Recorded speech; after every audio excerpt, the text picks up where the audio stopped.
السلام علیکم ورحمۃ اللہ وبرکاتہ۔ آج کی جو میری ویڈیو کا ٹاپک ہے وہ اس پر ہے کہ کیا ہم لوگ بیٹھ کر نماز پڑھ سکتے ہیں اور بیٹھ کر نماز پڑھنا کیسا ہے۔ جو بیٹھ کر نماز پڑھتے ہیں وہ حضور اکرم صلی اللہ علیہ وسلم کا فرمان مبارک ضرور سن لیں۔ تو پیارے دوستو، اللہ تعالیٰ نے نماز کو بندے کے لیے ایک عبادت اور اس کے ساتھ تعلق مضبوط کرنے کا ذریعہ بنایا ہے۔ یہ روحانی سکون، برائیوں سے بچاؤ، نظم و ضبط اور آخرت میں کامیابی کا سبب بنتی ہے۔ نماز دل کو سکون دیتی ہے اور گناہوں کی معافی کا ذریعہ بنتی ہے اور انسان کو اللہ کی یاد میں رکھتی ہے تاکہ وہ برے کاموں سے دور رہے۔ نماز شکر گزاری کا بہترین طریقہ ہے کیونکہ اللہ تعالیٰ نے ہمیں بے شمار نعمتیں دی ہیں اور نماز کے ذریعے ہم اس کا شکر ادا کرتے ہیں۔ انسان میں عاجز اور انکساری پیدا کرتی ہے کیونکہ وہ اللہ کے سامنے جھک کر اپنی کمزوری کا اقتراف کرتا ہے۔ یہ دعا اور قبولیت کا ذریعہ بھی ہے کیونکہ ہر نماز کے بعد اللہ سے مانگنے اور بہترین وقت ہوتا ہے۔ نماز جسمانی صحت کے لیے بھی فائدہ مند ہے کیونکہ اس کے مختلف ارکان جیسے رکوع اور سجدہ جسم کو متحرک کرتے ہیں اور جسمانی نظام کو درست رکھنے میں مدد کرتے ہیں۔ نماز اللہ کے قرب کا ذریعہ ہے کیونکہ بندہ جب سجدے میں جاتا ہے تو وہ اپنے رب سے قریب ہو جاتا ہے۔ یہ دنیاوی پریشانیوں اور غموں سے نجات دلاتی ہے کیونکہ جب اللہ تعالیٰ کے سامنے بندہ کھڑا ہو کر اس سے بات کرتا ہے تو اس کے دل کو سکون اور اطمینان ملتا ہے۔ یہ صبر اور استقامت سکھاتی ہے کیونکہ نماز کے ذریعے بندہ ہر حال میں اللہ پر بھروسہ رکھنا سیکھتا ہے۔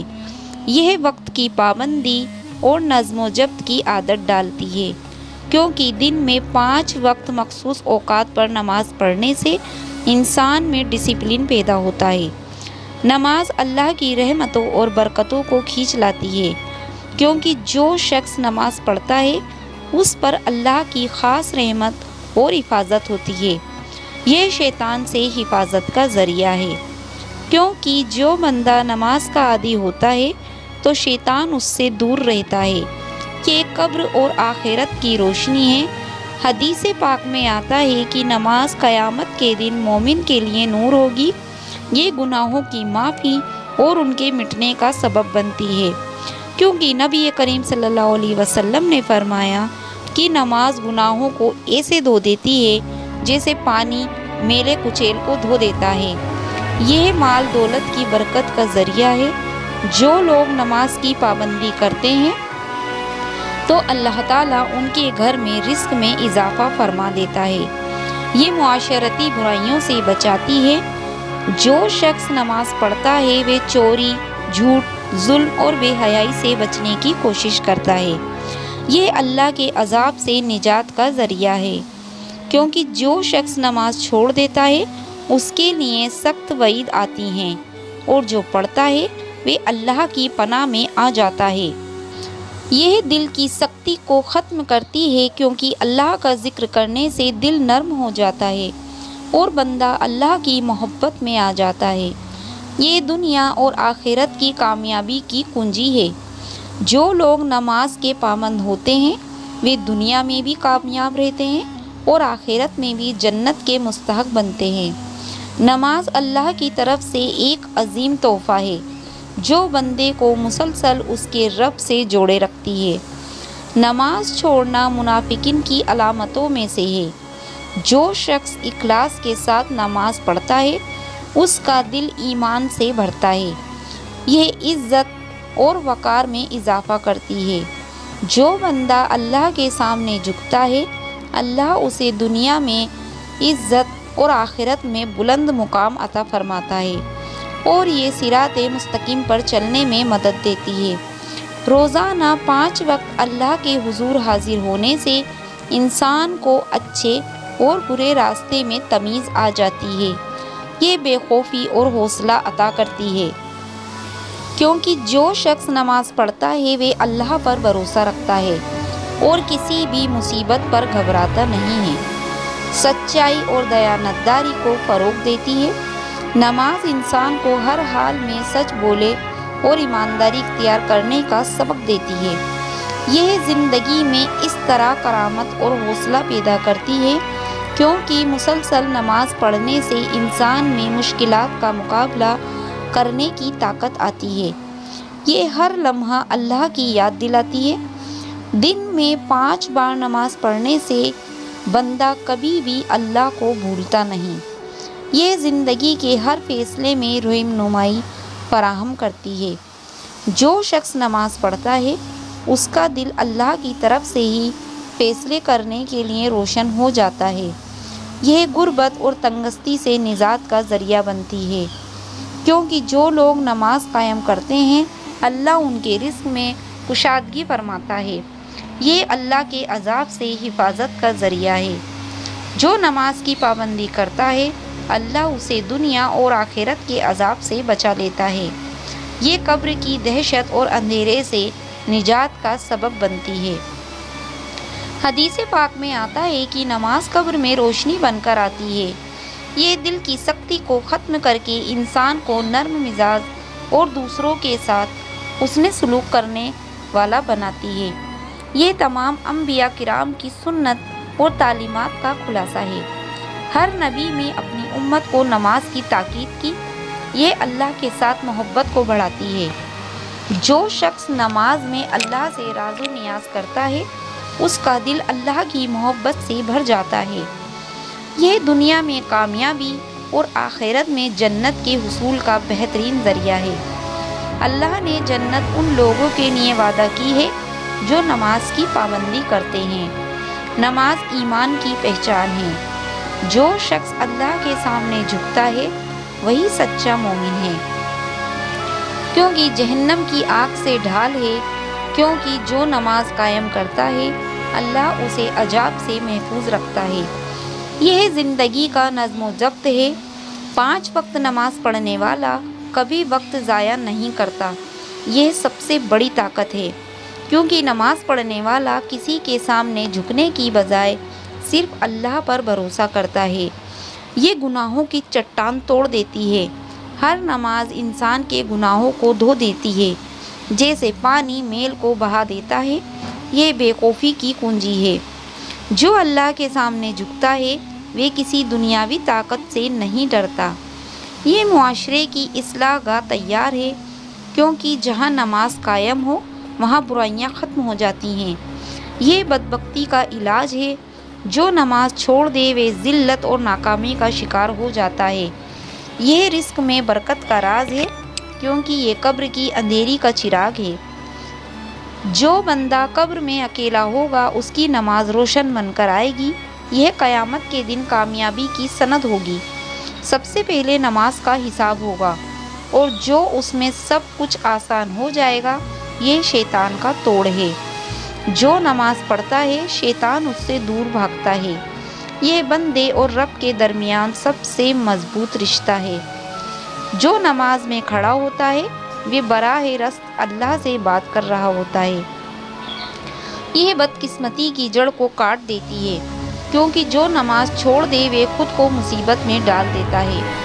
یہ جنت کے دروازے کی چابی ہے، کیونکہ اللہ نے کامیابی انہی کے لیے لکھی ہے جو نماز کے پابند ہیں۔ سیدنا سلمان فارسی رضی اللہ تعالیٰ عنہ سے روایت ہے کہ رسول اکرم صلی اللہ علیہ وسلم نے فرمایا، جب مسلمان نماز پڑھتا ہے تو اس کے گناہ اس کے سر پر رکھ دیے جاتے ہیں۔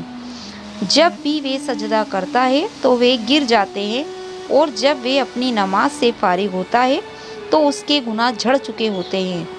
آپ صلی اللہ علیہ وسلم نے فرمایا، قیامت کے دن سب سے پہلے نماز کا حساب لیا جائے گا۔ اگر نماز درست ہوئی تو باقی اعمال بھی قبول ہوں گے، اور اگر یہ خراب ہوئی تو باقی اعمال بھی خراب ہوں گے۔ آپ صلی اللہ علیہ وسلم نے فرمایا، نماز جنت کی کنجی ہے۔ آپ صلی اللہ علیہ وسلم نے فرمایا، تمہارا کیا خیال ہے؟ اگر تمہارے دروازے پر نہر ہو اور تم اس میں روزانہ 5 مرتبہ غسل کرو تو کیا تمہارے جسم پر کوئی میل باقی رہے گا؟ صحابہ اکرام نے عرض کیا، بالکل بھی نہیں۔ تو آپ صلی اللہ علیہ وسلم نے فرمایا، یہی حال 5 وقت کی نماز کا ہے۔ اللہ ان کے ذریعے گناہوں کو مٹا دیتا ہے جیسے پانی میل کو بہاتا ہے۔ آپ صلی اللہ علیہ وسلم نے فرمایا، بندہ اپنے رب کے سب سے قریب اس وقت ہوتا ہے جب وہ سجدے میں ہوتا ہے، لہٰذا اس وقت زیادہ دعا کیا کرو۔ آپ صلی اللہ علیہ وسلم نے فرمایا، ہمارا اور ان کفار کے درمیان جو چیز فرق کرتی ہے وہ نماز ہے، جس نے اسے چھوڑ دیا اس نے کفر کیا۔ آپ صلی اللہ علیہ وسلم نے فرمایا، جب انسان نماز پڑھتا ہے تو شیطان اس سے دور بھاگ جاتا ہے۔ آپ صلی اللہ علیہ وسلم نے فرمایا، نماز نور ہے، صدقہ دلیل ہے، صبر روشنی ہے، اور قرآن تمہارے حق میں یا تمہارے خلاف حجت ہے۔ آپ صلی اللہ علیہ وسلم نے فرمایا، جس نے فجر اور عصر کی نماز پڑھی وہ جنت میں داخل ہوگا۔ رسول اللہ صلی اللہ علیہ وسلم نے فرمایا، جماعت کے ساتھ پڑھی جانے والی نماز اکیلے پڑھی جانے والی نماز سے 27 درجہ زیادہ فضیلت رکھتی ہے۔ آپ صلی اللہ علیہ وسلم نے فرمایا، فجر کی سنت پوری دنیا اور جو کچھ اس میں ہے اس سے بہتر ہے۔ آپ صلی اللہ علیہ وسلم نے فرمایا، جو شخص عشاء اور فجر کی نماز پڑھتا ہے وہ اللہ کی حفاظت میں ہوتا ہے۔ اللہ کے رسول جناب محمد رسول اللہ صلی اللہ علیہ وسلم نے فرمایا، یہ منافقوں کی نماز ہے، یہ منافقوں کی نماز ہے کہ آدمی بیٹھا رہے یہاں تک کہ جب سورج گرد ہو جائے اور وہ شیطان کی دونوں سینگوں کے بیچ ہو جائے یا اس کی دونوں سینگوں پر ہو جائے تو اٹھے اور 4 ٹھونٹے لگا لے اور اس میں اللہ کا ذکر صرف تھوڑا سا کرے۔ آپ صلی اللہ علیہ وسلم نے فرمایا، جو شخص وضو کرے اور اچھی طرح وضو کرے پھر 2 رکعت اسی طرح پڑھے کہ اس میں کوئی دنیاوی خیال نہ آئے تو اس کے تمام پچھلے گناہ معاف کر دیے جاتے ہیں۔ حضرت انس بن مالک رضی اللہ تعالیٰ عنہ کہتے ہیں کہ رسول اللہ نے فرمایا، تاریکیوں میں مسجدوں کی جانب چل کر جانے والوں کو قیامت کے دن کامل نور کی بشارت ہوگی۔ بیٹھ کر نماز پڑھنا جائز ہے لیکن اس کی اجازت مخصوص حالت میں ہے۔ جو شخص قیام اور سجدہ پر قادر ہو تو اس کے لیے قیام یعنی کھڑا ہونا فرض ہے۔ اگر قیام کے کچھ حصے پر قادر ہے، پورے قیام پر قدرت نہیں تو جتنی دیر قیام کر سکتا ہے یعنی کہ جتنی دیر وہ کھڑا رہ سکتا ہے اتنی دیر قیام کرنا ضروری ہے۔ اگر سجدے پر قدرت نہیں تو ایسے شخص سے قیام ساقط ہے۔ قیام پر قادر نہ ہونے کی صورت میں اگر زمین پر کسی بھی ہیئت توقر تشدد میں عورتوں کے بیٹھنے کا طریقہ آلتی پالتی مار کر رکوع اور سجدہ کی قدرت ہو تو زمین میں ہی بیٹھ کر نماز ادا کرنا ضروری ہے۔ کرسی پر بیٹھ کر نماز ادا کرنا جائز نہیں۔ اگر قیام پر قدرت ہے لیکن گھٹنے کمر میں شدید تکلیف کی وجہ سے سجدہ کرنا طاقت سے باہر ہو جائے، یا وہ شخص جو زمین پر بیٹھنے پر قادر ہے مگر رکوع اور سجدہ پر قدرت نہیں رکھتا، تو ایسے حضرات کو زمین ہی پر بیٹھ کر نماز ادا کرنی چاہیے۔ کرسیوں کا استعمال کراہت سے خالی نہیں، کیونکہ اس میں بلا ضرورت صفوف میں خلل، اغیار کی عبادت گاہوں سے مشابہت اور مسنون طریقے کی خلاف ورزی پائی جاتی ہے۔ اگر زمین پر کسی بھی ہیئت میں بیٹھنا درست ہو تب کرسی پر نماز ادا کی جا سکتی ہے۔ شریعت نے اشارے سے نماز ادا کرنے والوں کے لیے رکوع اور سجدہ میں بس ایک فرق رکھا ہے کہ رکوع میں تھوڑا جھکنا اور سجدہ میں اس سے زیادہ جھکنا۔ یہ طریقہ حدیث شریف اور بزرگوں کے فرمانات سے ثابت ہے کہ جب کوئی بندہ کرسی پر بیٹھ کر نماز ادا کر رہا ہو تو اس کے ہاتھ رکوع اور سجدہ دونوں میں جانگوں پر ہی رہنے چاہیے۔ اکثر دیکھا جاتا ہے کہ کچھ لوگ رکوع میں تو ہاتھ جانگوں پر رکھتے ہیں لیکن سجدہ کے وقت انہیں ہوا میں اٹھا لیتے ہیں۔ یہ طریقہ صحیح نہیں ہے۔